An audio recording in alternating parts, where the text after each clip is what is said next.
Hi, this is James Shug at Westpac with the end of market report for Tuesday, March the 6th.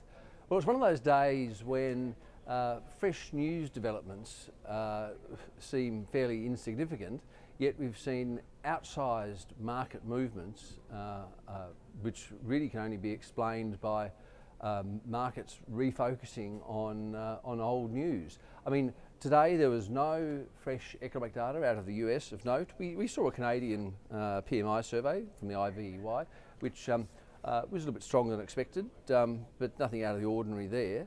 A soft retail survey for the UK for the month of February, figures which showed house prices still falling in the UK as well. And we saw some detail behind the fourth quarter GDP decline in Europe that was reported a few weeks ago.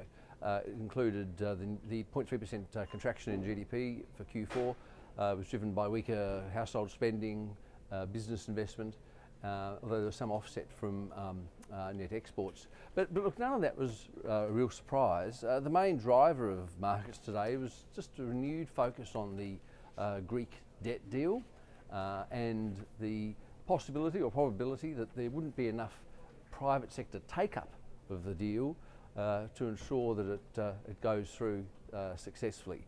Now, we're expecting to hear on Thursday what proportion of banks and other private creditors of Greece, what proportion of them will accept the swap, and from then we'll have guidance from ISDA presumably as to whether or not that would lead to credit default swaps being triggered. That's the focus today. It's seen huge losses on equity markets and commodity markets. I'll just run through the numbers as they stand at around 4 p.m. in London. We've got the FTSE down 1.7%, the French market down 2.75% today, similar loss, 2.75% on the German market, and in fact the Spanish and Italian markets also down by around 2.75% today. About an hour and a half into trading, the Dow is down 1.4%. The level there is 12,787. In commodity markets, the losses that we saw yesterday on the Chinese downgrade to the growth projection there, or growth target, continued today on the Greek news, with copper prices down 2.5% today, gold down 1.8%, $1,673 an ounce, and oil prices down more than 1.1% today at $105.50 a barrel. The Aussie dollar, it's at 1.055 against the US dollar, which is the lowest it's been since late January. So we've broken out of the recent month-long range for the Aussie to the downside.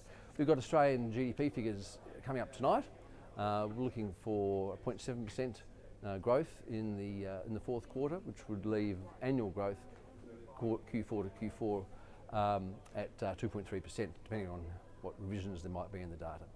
So that's to look forward to in the Australian session today, and I'll be back tomorrow to talk about that and whatever developments there have been on this side of the world.